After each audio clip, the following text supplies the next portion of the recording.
언시국 TV 핫 인터뷰.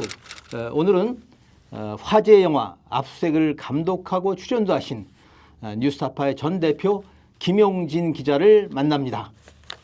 저는 지금 뉴스타파 스튜디오에 와 있습니다. 김 기자님 반갑습니다. 예, 반갑습니다. 이렇게 찾아주셔서 고맙습니다. 김 대표님, 오늘 아침에 보니까 압수수색 관객 수가 6만 2천 명이고 네. 무엇보다 그 실관람객 평점이 네티즌 평점보다 훨씬 높더군요. 9.74. 예. 엄청난 성공 아닙니까? 아니요, 뭐 어쨌든 이제 정치 시사 다큐멘터리인데 이만한 관객이 들어왔다는 거는 상당히 이제 놀라운 숫자긴 하죠. 근데 이제 그 개봉 첫 주에 반응이 이제 상당히 뜨거워가지고 저희들은 한 내심 한 10만 명 이상 갈 수 있지 않을까 그런 기대도 했는데 조금 더 기다려 봐야겠죠. 네. 그리고 평점은 이제 네티즌 평점도 보셨어요? 근데 네티즌 평점이 7.05점인데 예. 실관람객 평점 9.74. 네티즌 평점은 이제 평점 테러가 들어왔더라고요 보니까. 예. 처음에 순조롭게 올라가다가 어디서 지령을 내린 모양이에요. 좌표를 찍어서. 네. 그래서 이게 한때 한 5점대로 내려갔다가 네.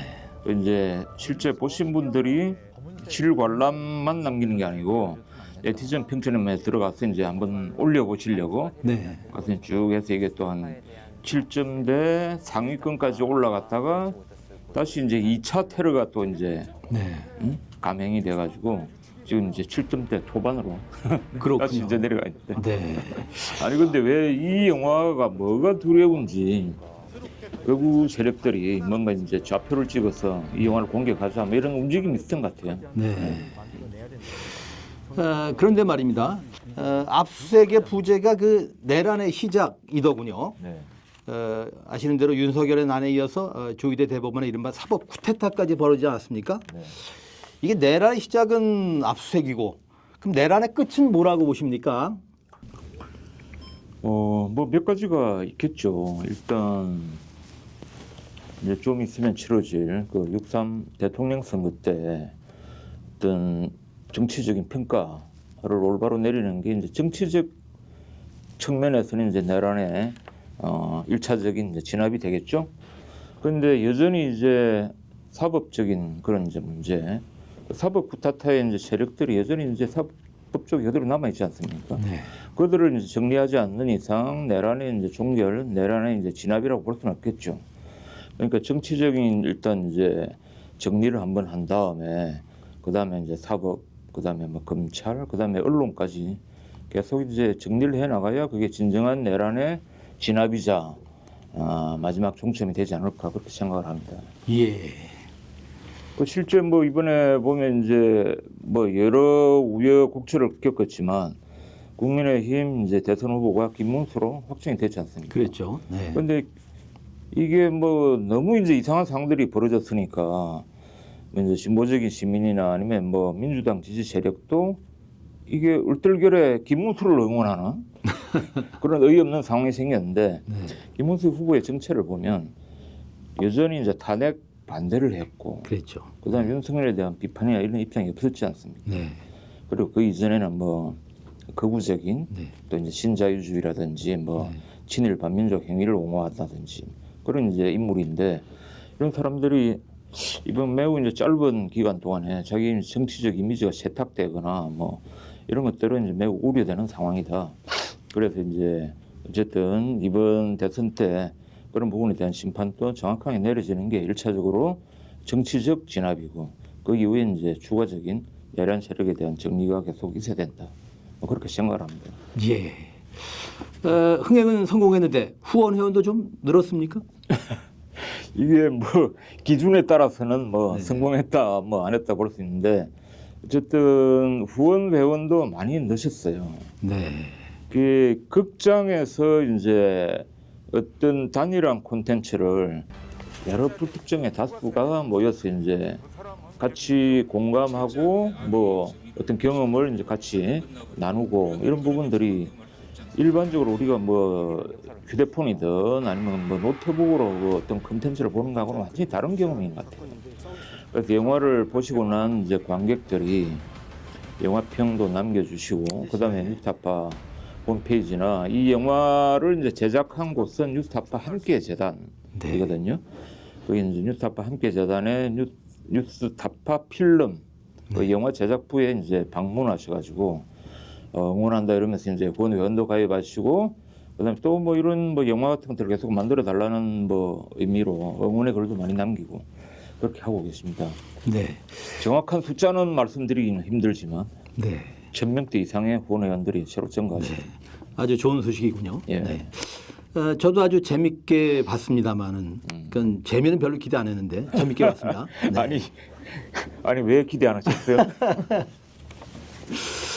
아니 뭐 제목부터 좀 무겁고 그렇죠. 의미는 있겠지만 과연 네. 재미가 있을까 싶었는데 예. 뭐 다른 분들도 그런 얘기 하십니다만은 예. 끝날 때까지 예. 지루하지 않게 아니 흥미진진하게 봤습니다. 네. 이게 뭐 스포일러가 될 수 있겠습니다만은 어떻든 앞으로 영화를 볼 관객 예비 관객 예. 위해서 이 영화의 핵심 메시지가 뭡니까? 사실은 이제 영화를 만들 때 어떤 메시지를 이제 전면에 이렇게 보이게 내세우려고 하진 않았어요. 의도적으로. 이제 말씀하신 대로 이제 야 일단 재밌게 만들자. 재미가 있어야 이제 계속 몰입을 할 거 아닙니까? 네. 그러니까 몰입해서 이제 계속 보고 그 다음에 자연스럽게 뭐 이 영화의 뭐 메시지가 이런 거구나 그런 걸 좀 느끼게 이제 하고 싶었어요 원래. 네. 이제 보시고 난 다음에 어떤 메시지가 있다고 생각하세요? 저는 그 부제에 꽂혔는데 예.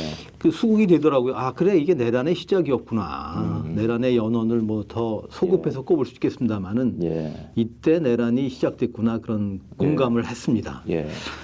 같은 질문을 좀 변주해서 여쭤본다면은 내란 시국에 이 영화를 꼭 봐야 될 이유 한두 가지만 꼽아주신다면 예. 뭘 꼽으시겠습니까? 그 많은 분들이 이제 이런 이야기는 하시더라고요. 다 보고 나니까 자연스럽게 검찰 개혁, 그다음에 언론 개혁 이게 이 시대에 얼마나 절실한 과제인가 그런 자연스럽게 느끼게 됐다. 그러니까 이제 영화를 만든 제 입장에서도 너무 이제 감사하고 제가 이제 전면에 내세우지는 않았지만 의도했던 그런 메시지가 이제 이렇게 재미를 통해서 잘 전달이 됐구나. 그래서 이제 뭐 보신 분들에게 이제 감사했죠. 그런데 이제 검찰은 뭐 검찰 개혁 정도가 아니고 해체로 가야 된다. 네. 그런 이야기도 이제 말씀을 많이 해주시고요. 근데 이게 이제 내란의 시작이라는 게 저희들이 2023년 이제 9월달에 압수수색을 비롯해서 이제 강제 수사를 당했지 않습니까? 예. 근데 그 강제 수사를 한 주체도 어마무시한 곳이에요. 서울중앙지검 그 반부패수사부.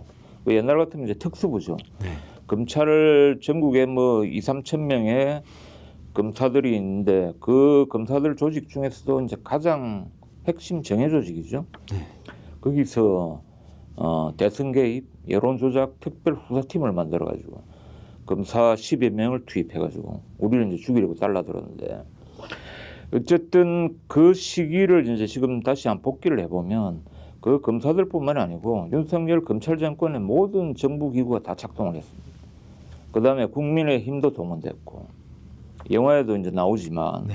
뭐 방통위, 방심위, 뭐 서울시, 그다음에 문화체육, 뭐 그 문체부, 그다음에 국민의힘에 지금 이제 그 내란을 옹호하는 뭐 윤핵관, 친윤 그런 국회의원들이 다 동원됐어요. 그래서 이제 뉴스타파를 뭐 쿠데타 세력이니 아니 뭐 1년 뒤에 지네들이 쿠데타 일으켜 놓고 네. 이제 1년여 전에는 우리를 쿠데타 세력이랑 그래서 이제 그런 것들을 이제 돌이켜 보면 그때 이미 그 2024년 12월 3일 이제 군을 동원한 친위 쿠데타 그 앞서 이미 이제 국민의힘이나 그다음에 여러 이제 정부 기관을 동원한 그런 이제 언론을 상대로 한 쿠데타가 시작이 됐다. 그때 이미 이제 내란이 시작됐다는 거죠. 그런데 그 이제 목적은 뉴스타파나 그다음에 이제 뭐 그때 그 방송사 네 곳을 이제 방심위에서 중징계를 하지 않습니까? 네. 그 뉴스타파 인용 보도를 했다는 걸 빌미로 해가지고 그래서 이제 비판 언론에 대한 이제 입틀막 뭐 이런 것들이 이제 전면적으로 시작됐고 그다음에 이제 뉴스타파를 일단 이제 죽이고 난 다음에는 그걸 이제 타고 올라가서 이재명까지 죽이겠다. 그게 이제 그 당시 우리는 내란의 시작이라고 표현했는데 그 내란이 시작될 때 기획했던 목적이 그거였던 것 같아요. 근데 그건 이제 결과적으로 무기에 그쳤죠. 네.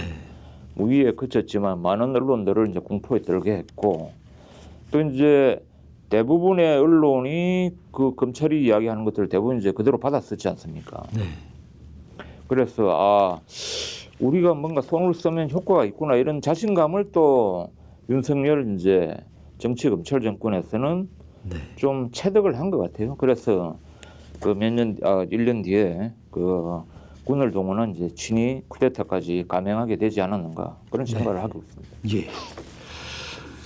뉴스타파는 그 윤석열 검찰총장 후보자 청문회 때부터 그 예. 거짓말과 예. 변호사법 위반 의혹을 보도했지 않습니까? 네. 이게 이제 가정의 질문입니다만은 만일 그때부터 언론이 이 문제를 집중적으로 보도했다면 그럼 윤석열 정권의 출현을 막을 수도 있었을까요?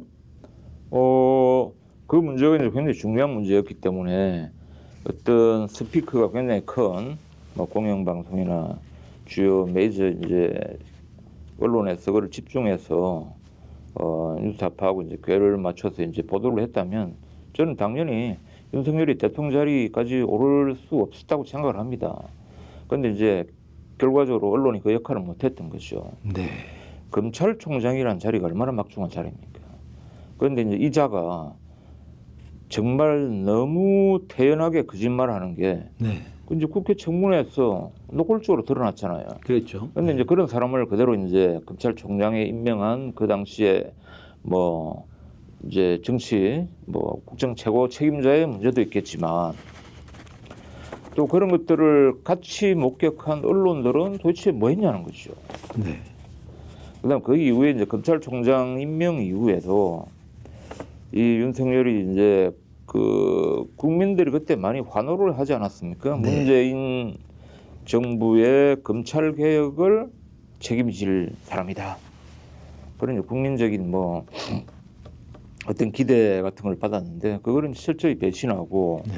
그다음에 자기 뭐 측근들로 뭐 그전에 뭐 서울중앙지검장 때도 그랬지만 자기 측근들로 모든 검찰 요직을 그다음에 법무부 요직을 이제 다 장악을 하고 그럼 이제 그런 것들은 이미 너무 이제 비정상적이고 비상식적인 형태였기 때문에 언론이 끊임없이 그걸 견제하고 감시하고 이 사람은 문제가 있다고 이야기를 해줬어야 돼요. 근데 그걸 제대로 한 데가 어디 있습니까? 네. 그러니까 결국은 뭐 그런 표현도 하죠. 검찰 쿠데타를 일으켜가지고 결국 이제 대통령 권자도 이제 차지한 거죠. 그런 측면에서 윤석열이 대통령이 되고 그 다음에 이런 내란 사태까지 이르는데 책임에 저는 거의 한 90%가 언론에 있다고 봅니다. 네. 압수수색의 감독을 맡으시고 이제 출연도 직접 하셨습니다. 예. 자막엔 뭐 윤석열도 이렇게 출연 이렇게 나오더군요. 네. 저도 뭐 며칠 전에 톡 소통을 했던 김원주 기자가 이렇게 평을 했습니다. 김용진은 기세가 대단한 기계형이다. 아니 뭐 그렇지는 않고요. 저는 영화를 보면서 검찰 조사 받으러 가셨을 때 취재 나온 기자들에게 김 대표님이 이 자리에 서야 할 사람이 누구냐라고 묻는 장면이 인상적이었습니다. 네. 언론인으로서 평생 지켜온 나름의 저널리즘의 원칙 뭡니까? 뭐 솔직히 말씀드려서 저널리즘의 원칙 뭐 이런 거창한 거는 사실 없고요. 제가 이제 KBS 시절에도 이제 탐사보도팀에서 네. 일하고 또 이제 탐사보도를 전문으로 하는 이제 매체를 같이 만들어서 이제 활동한 거는 언론의 가장 본연의 임무는 권력을 견제하고 감시하는 그런 역할이라고 생각해요. 그래서 이제 그런 역할들을 뭐 저는 이제 많이 부족하지만 그래도 한번 제대로 해보자는 뭐 그런 마음으로 이제 최선을 다해왔고요. 그래서 언론이 어떤 탐사 정신, 그다음에 그 권력에 대한 감시 이런 이제 노력에 뭐 어떤 건을 이제 놓아버리면 그건 언론이 아니다 이렇게 생각을 하고요. 그 권력은 부패하고 절대 권력은 절대 부패한다. 네. 그래서 그런 것들을 감시 견제해줄 유일한 세력은 여전히 언론이라는 이제 사회적 제도라고 생각을 합니다. 네. 뉴스타파의 풀네임이 한국탐사저널리즘센터 뉴스타파지 않습니까? 네. 네. 김 대표님은 더욱이 그 미국 탐사보도협회 방문연구원으로 탐사 저널리즘을 연구도 하셨고 방금 말씀하신 대로 KBS 탐사보도 팀장도 지내셨죠. 잘 몰랐는데 신문방송학 박사이시고 세명대 저널리즘 스쿨 대학원 강당에도 서셨더군요. 네. 여기서도 물론 탐사보도를 가르치셨겠죠? 예. 네. 그래서 여쭤봅니다. 일반인들은 좀 생소할 수도 있는데 탐사보도가 뭔지 뉴스타파의 보도를 예를 들어서 일반인의 눈높이에서 좀 쉽게 설명을 해준다면 탐사보도 무엇이고 언론의 탐사보도는 어떤 의미가 있습니까? 좀 전에 이제 박사라고 소개를 해주셨는데 저는 이제 스스로 너무 부끄러워가지고 그런 직함은 제가 이제 쓰지를 않죠. 쓰지 않는데 어쨌든 이제 그 대학원에서 탐사보도 강의를 이제 쭉 해온 거는 맞고요. 그 제가 이제 강의를 하면 첫 시간에 뭐 그렇잖아요. 이제 일단 탐사보도란 무엇인가 정의를 이야기하는데 그 교과서적인 표현을 빌자면 뭐 이렇습니다. 사회 개혁을 위해서 누군가 감추고자 하는 공적 이슈를 기자의 독자적 취재로 밝혀내서 폭로하는 저널리즘 행위다. 그래서 그걸 이제 탐사보도라고 이제 정의를 내리는데 그 정의대로 하는 거죠. 그래서 저는 거기에서 한 두 가지 요소가 특히 중요하다고 생각하는데 사회 개혁을 위해서 이는 이제 분명한 어떤 목적성이 있는 거죠.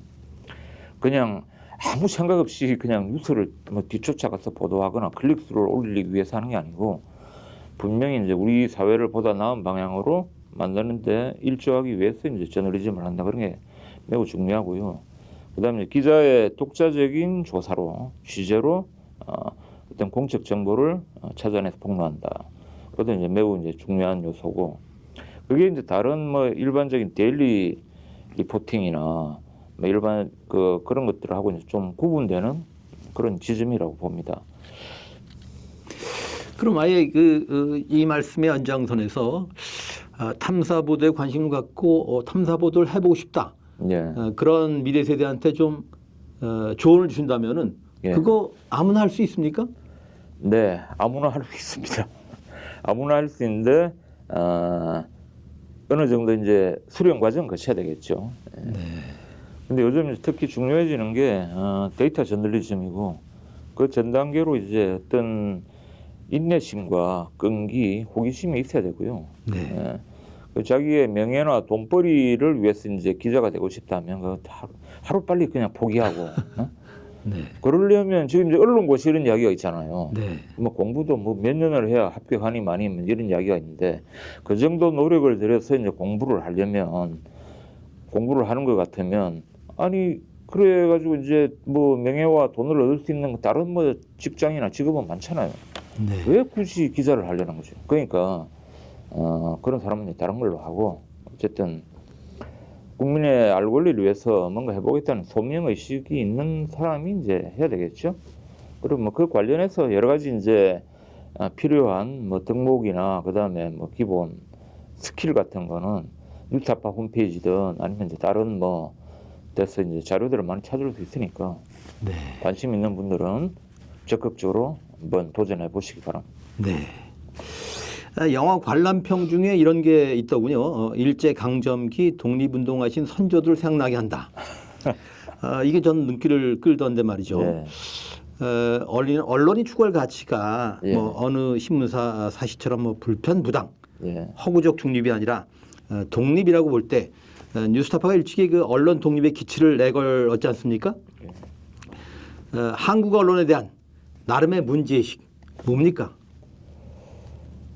문제가 너무 많기 때문에 뭐 한두 가지로 설명하기는 힘들겠지만 지금 이제 어떤 지나친 정파성 그다음에 이제 이윤 추구를 위한 지나친 상업주의가 제일 큰 문제겠죠. 지금 한국 언론이 이제 심각한 신뢰 위기를 이제 겪는 것도 그 두 가지에서 이제 비롯되는 거라고 생각하고요. 대부분의 문제가 거기서 다 파생되는 거죠. 그런데 이제 정파성 이런 것들도 잘 해석을 해야 되는데 이게 또 잘못 해석하는 분들도 있더라고요. 올바른 거를 추구해야 됩니다. 진실을 추구해야 되고. 그러면 어떤 옳은 거에 대해서 훨씬 더 시간을 많이 할애해서 밝혀내는 게 중요하겠죠. 그런데 잘못된 것들이 이제 분명히 있는데 이게 어떤 뭐 정파적으로 뭐 문제가 있다 아니면 뭐 중립성에 문제가 있다고 해가지고 옳은 것과 잘못된 것을 뭐 반반으로 나눠서 보도한다든가 이게 정말 말도 안 되는 그런 이제 언론계의 문제이긴 한데 이게 여태 개선이 잘 안 되고 있어요. 그다음에 이 객관성, 뭐 중립성의 환상이 여전히 이제 언론을 지배하고 있는데, 근데 그걸 이제 가르치는 학교의 선생들도 문제고, 그걸 그대로 이제 답습하는 뭐 언론계 경영진도 문제라고 봐요. 아니 옳은 것은 옳다고 용기 있게 말을 해야지. 네. 근데 그거를 이게 정말 진실에 부합하는 사실이다 이런 것을 밝혀낼 영역이나 용기가 없어 그런 겁니다. 네. 명확하게 그게 이제 우리가 취재로 확인되면 그걸 용기 있게 정정당당히 이야기를 해야죠. 누가 그걸 이제 공격해 오더라도. 근데 저는 그런 부분이 제일 문제라고 생각하고요. 두 번째 상업성 문제는 이게 언론사는 어쨌든 뭐 그 사적 기업 같은 경우는 이제 이용을 추구해서 해야 되겠죠. 네. 근데 그걸 정당하게 하자는 거죠. 구독료나 정당한 광고를 받아서 운영을 하면 되잖아요. 근데 광고나 구독료가 제대로 안 들어오고 재정이 악화되면 그거는 망하는 게 마땅한 겁니다. 그렇지 않습니까? 네.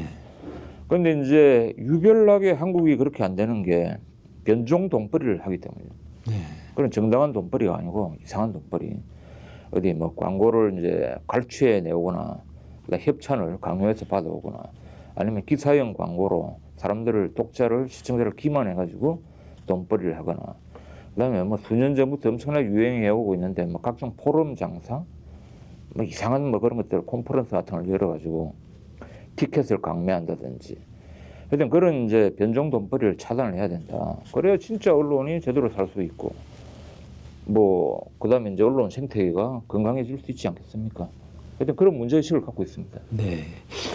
그러니까 옳은 보도를 하는 과정에서 기계적 그 중립을 피하고 그러다 보면은 특정 정파하고 그 과정상 입장이 일치할 수 있습니다만 그건 정파적인 건 아니다. 이런 입장이신가요? 그건 당연히 아니죠. 그다음에 우리가 윤석열의 거짓말을 밝혀내기 위해서 그때는 뭡니까? 뭐 자유한국당이었나?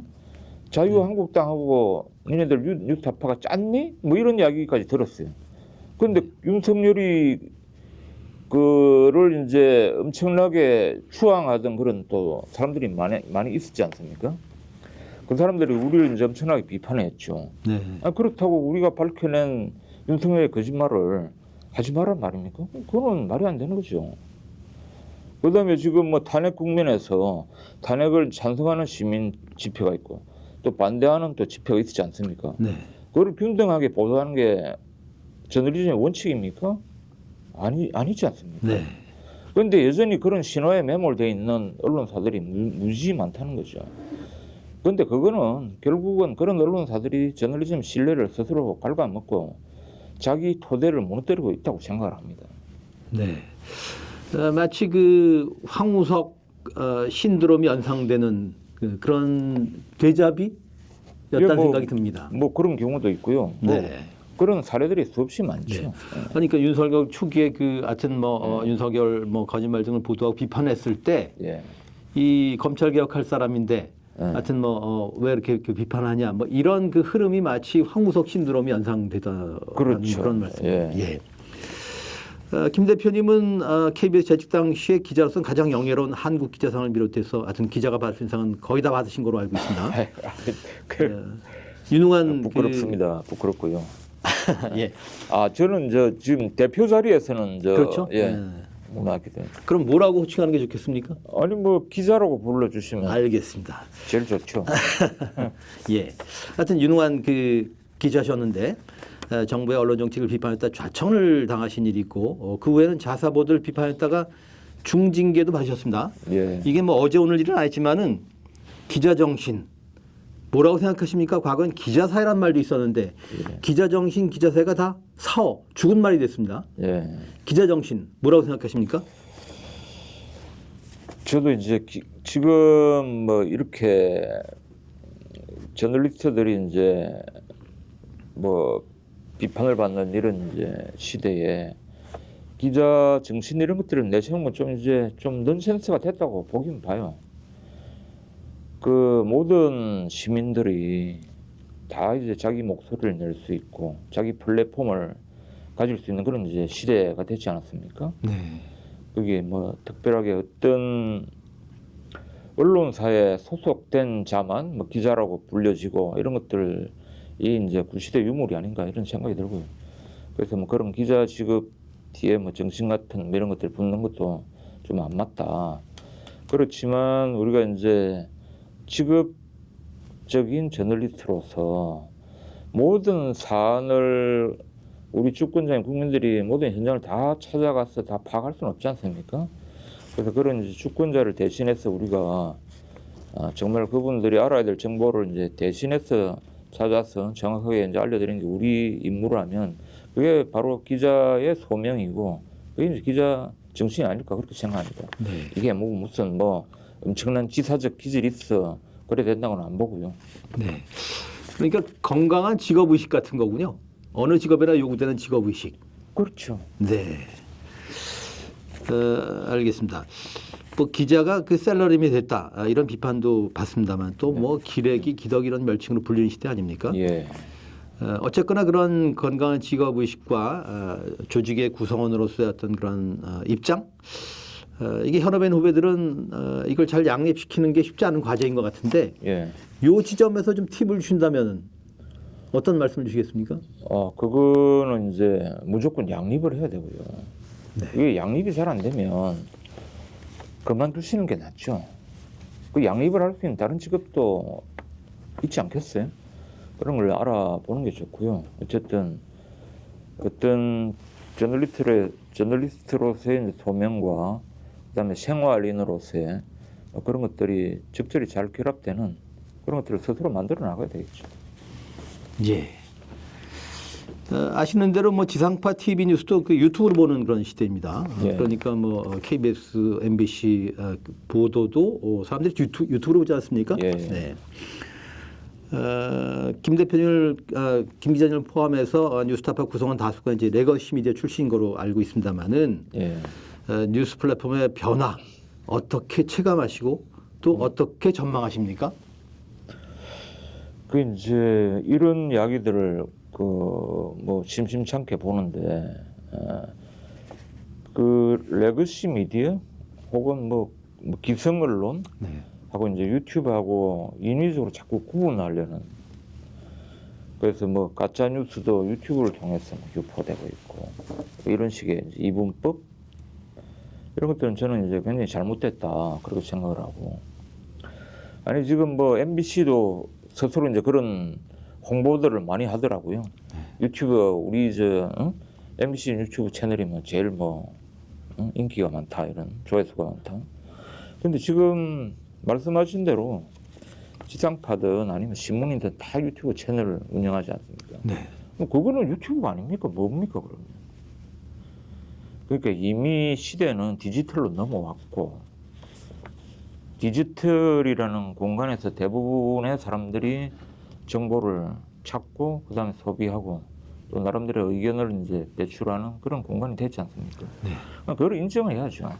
그건 뭐 유튜브는 뭐 질 낮은 것이고 자기들이 뭐 어떤 뭐 정보의 질이 더 고급이다 이렇게 이야기하는 거는 그냥 자기들만의 리그에서 나오는 이야기에 불과하다. 그렇고 진짜 중요한 거는 레거시 미디어든 어디든 유튜브에 유통되는 정보가 정말 질 높은 정보고 그다음에 그거를 이제 소비하는 그 소비자들에게 도움이 되는 유익한 정보여야 된다.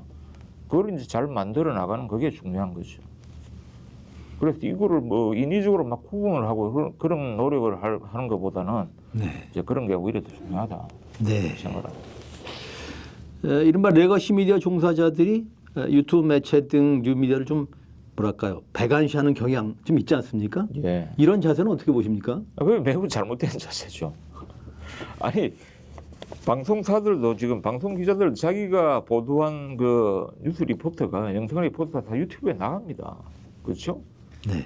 그럼 자기가 나가는 그 보도가 나가는 유튜버는 그 유튜버가 아니고 뭡니까 그러니? 네. 그러니까 이제 같은 이야기가 반복이지만 어쨌든 유튜브를 통해서 유통되는 정보의 다수가 좋은 정보가 유통되게 노력하는 게 정말 중요한 자체다 그렇게 생각합니다. 예. 뉴스타파는 주권자인 국민의 편에서 정치 권력과 자본 권력의 오남용, 공적 시스템의 오작동을 지속적으로 감시하겠다 이렇게 선언을 했습니다. 네. 지금 막 요 맥락하고도 통한 이야기입니다만은 그런 뉴스타파는 하여튼 좀 그 훌륭한 미디어다라는 걸 그 일반인들이 좀 느낄 수 있도록 그동안 뉴스타파가 한 주요 보도를 몇 가지만 좀 꼽아주시죠. 예. 저희들이 뭐 스스로 훌륭하다고 생각하지는 않고요. 어쨌든 열심히 이제 하려고 이제 노력하는 그런 이제 작은 매체죠. 근데 저희들이 이제 출입처나 그다음에 정치인이나 뭐 기업인들의 말에 이제 의존하지 않는 보도를 이제 해온 거는 분명하고요. 그 몇 가지만 꼽는다면 저희들이 2013년에 한국 탐사 저널리즘 센터라는 이제 그 조직명을 갖추고 공식적으로 출범을 했습니다. 그 해에 저희들이 이제 그 국제 탐사보도 언론인 협회 ICIJ라는 곳하고 국제 연대 협업 프로젝트를 했는데 그게 바로 이제 조세도 피처 추적 프로젝트였거든요.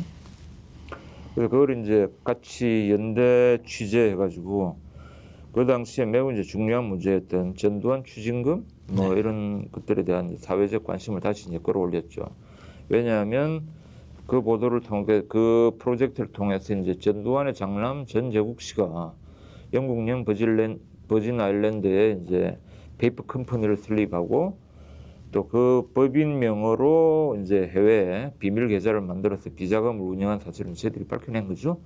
그러니까 뭐 전두환이 자녀 재산이 그때 얼마 있었다 그랬습니까? 응? 근데 보니까 자기 이제 장남은 뭐 해외에 뭐 100만 달러 비자금을 굴리고 있다 이런 것들이 사회적 공분을 일으키고 전두환 비자금을 추징하는 그런 큰 이제 계기가 된 게 있죠. 근데 그 보도 이후에 저희들이 2012년인가 2023년까지인가 10년 가까이 이제 조세도 피처 추적이라는 단일 프로젝트를 계속 해왔습니다. 그거는 이제 제가 뭐 기자 생활을 하면서 가장 보람 있었고 또 기억에 남는 또 뉴스타파가 한 이제 프로젝트들 중에 가장 이제 인상에 남는 이제 그런 보도였고요. 두 번째 뭐 하나 꼽는다면 이건희 고 이건희 회장의 이제 성추문 뭐 스캔들.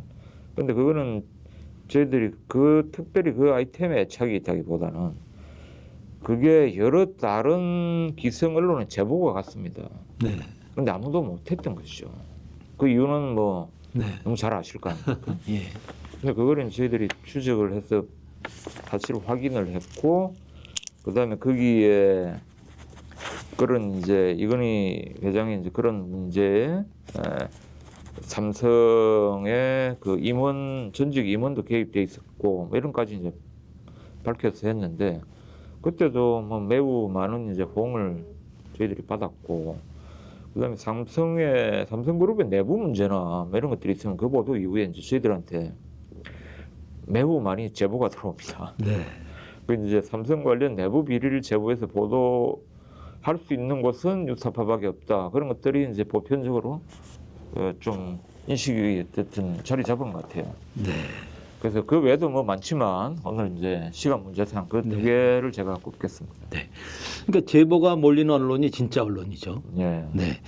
그럼 뉴스타파는 성역도 금지구역도 없습니까? 어떻게 보십니까 지금까지? 직접 육성을 듣고 싶어서 여쭤봅니다. 특별히 뭐 저희들이 어떤 걸 고려해가지고 보도를 이제 하지 않거나 못했던 적은 한 번도 없다고 생각합니다. 예. 저희 언론비상식회의가 조희대 스피커로 전락한 기득권 언론에 경고한다 이런 성명을 지난 7일 냈습니다마는 이른바 레거시 언론에 종사하는 동료들에게 어떤 제안이랄까 언론인으로서 예. 어떤 권유를 하시고 싶습니까? 그 제가 작년 7월인가요? 이제 검찰 출석 조사를 받으러 가면서 그 당초에 어떤 계획이 있어 한 건 아닌데 그 서울중앙지검으로 이제 쭉 가는데 거기 뭐 보통 이제 조사받으러 오는 피의자들이 이제 서서 그 하나 이제 포토라인이 있지 않습니까? 거기 보면 뭐 제가 이제 그날 이제 좀 놀란 게 그 제가 뭐 별로 중요한 인물도 아니고 그런데 그 기자들이 너무 많이 와 있었어요. 그래서 그다음에 뭐 막 저 바닥에도 앉아 있고 뭐 하면서 이제 받아 적으려고 하는데 그 어쨌든 그 모습을 보고 좀 이제 사실은 그런 장면을 그 이전에도 계속 이제 우리가 목격해 오지 않습니까? 어디 뭐 기자회견, 검찰에서 기자회견 한다 그러면 전부 앉아가지고 그냥 무슨 의례 뭐 의식 치르듯이만 쫙 받았어요. 이제 기자는 보도자료 받아 쓰고 어디 대변인 받아 쓰고 그런 게 기자의 할 일이 아니거든요. 그래서 그때 이제 갑자기 몇 마디를 좀 해야 되겠다는 생각이 들어서 했는데 우리 제발 힘 있는 사람 말만 받아 쓰지 말자. 응? 힘 있는 사람들은 자기들 나름의 스피커가 다 있습니다. 그냥 돈 있는 자들은 언론을 살 수도 있지 않습니까? 실제 언론 매체를 운영하는 그 자본도 엄청 많고. 그 이제 어쨌든 우리가 교과서에 배울 때는 언론은 힘없는 자, 소외된 자, 약한 사람의 목소리를 우선적으로 대변해 준다고 배우잖아. 근데 현실에 와서는 그걸 이제 실천을 못 하고 있는 거야. 그 왜 못 하는 거야? 그 정말 지금까지 해왔던 그 과거와 단절하고 원래 우리가 배웠던 그 역할을 제대로 해보자. 권력을 감시하고 비판하고 견제하고 그 다음에 약한 자, 소외된 자의 목소리가 되어주는 역할을 해보자. 그게 어려운 게 아니잖아요. 그냥 하면 되잖아요. 근데 그거를 이제 이게 뭐 회사 방침이 아니고 뭐 저쩌고 하면 그러면 다른 일을 해야죠. 왜 언론 기자를 참칭하고 국민을 속이고 힘 있는 자들의 마우스피스가 돼가지고 그들의 입장을 대변해 주는가? 우리가 원래 그런 일을 하려고 기자가 된 건 아니지 않습니까? 어쨌든 뭐 그런 말씀을 좀 드리고 싶네요. 이게 아주 가벼운 질문인데 압수수색 들어왔을 때 좀 쫄리지는 않으셨습니까? 아니 저도 인간인데 쫄리죠. 그다음에 뭐 어쨌든 제일 중요한 거는 저도 이제 기자 생활을 좀 오래 했으니까 이 휴대폰이라는 이제 디바이스가 털리면 거기에 수많은 기록들이 남아 있지 않습니까? 근데 그런 것들이 이제 검찰의 손에 들어간다 하는 것들이 제일 공포스러웠죠. 저희들은 이제 생명처럼 소중하게 생각하는 게 취재원 보호 뭐 이런 거지 않습니까? 근데 그런 이제 보호, 뭐 보안 이런 부분이 제대로 이제 지켜지지 않는다면 그거는 뭐 굉장한 문제가 되는 거죠. 그 부분이 상당히 공포스러웠죠. 자, 이 마지막 질문입니다. 이기는 역사를 쓰고 싶다 이렇게 입장을 밝히셨습니다. 경험을 바탕으로 할 때 이기는 역사 어떻게 해야 쓸 수 있습니까? 저는 이제 조금 뭐 큰 틀에서 이제 그런 이야기를 했는데 뭐 일상에서야 뭐 이길 때도 있고 지릴 때도 있는데 우리가 한국 현대사에서 크게 보면 뭐 그래도 이제 조금씩 발전은 해왔지만 매우 중요한 그런 변곡점에서 다 이제 졌죠. 해방 이후에도 친일 반민족 기득권 세력을 제대로 청산을 못했고, 그다음에 이제 오랜 군부 독재를 이제 끝장내고 새로운 이제 민주사회를 이제 수립할 절대절명의 순간, 그 87년 6월이었죠. 그때도 이제 군부 독재 잔재 세력들의 기만적인 6.25 우선이나 이것 때문에 어쨌든 노태우한테 다시 또 정권을 헌납하지 않았습니까? 근데 지금은 이제 그 이후에 또 몇십 년 만에 맞는 중요한 기회라고 생각을 합니다. 그래서 이 기회도 우리가 지난 그런 역사의 변곡점에서 실패한 그런 이제 경험은 더 이상 되풀이해서는 안 된다. 그래서 이제 좀 이번엔 정말 이기는 역사를 쓰자. 그런 측면에서 보면 이 윤석열 정권의 3년이 네. 어떤 측면에서는 우리 역사에 또 하나의 좋은 계기가 될 수 있다 그런 생각을 하고 이 계기를 잘 이기는 역사를 쓰는데 이용을 하자 그런 생각으로 이제 한 이야기입니다. 네. 결과적으로 윤석열 정권이 반면교사적 기여를 했군요. 그렇죠. 네. 어떤 뭐 일종의 역으로 보면 살신성인을 한 거죠. 네. 근데 아직 끝나지는 않았죠. 예, 그래서 말씀드리는데 아까 그 탐사 보도라는 게 사회 개혁이라는 목적성을 지닌 것이다. 그런 말씀하셨습니다만, 그 지금 맞으면 새 정부 출범 후에 그 사회 대개혁 과제들이 막 쌓여 있지 않습니까? 그렇게 본다면 지금 이 탐사 보도에 하여튼 그 황금 시대가 열렸다. 이렇게도 해석할 수 있겠네요. 예. 그런데 이제 이게 뭐 한국뿐만이 아니고 세계적으로 봐도 이 언론이 문제가 많지 않습니까? 네. 정작 탐사 보도가 필요할 때는 탐사 보도가 제대로 작동하지 못했다 이런 그 경험적인 뭐 그런 이제 그 평가도 있습니다. 근데 어쨌든 이제 새로 우리가 민주사회를 건설하고 그런 국민이 되면 우리의 핵심 과제가 뭔지 그걸 정확하게 짚어주고 뭐 어떤 그 이제 내란 종식 그다음 과거 청산의 대상이 되는 그 사람들을 철저하게 추적해서 그들의 저가를 이제 밝혀내는 거에 탐사보도의 임무가 아닌가 그런 생각을 하고. 네. 네. 고맙습니다.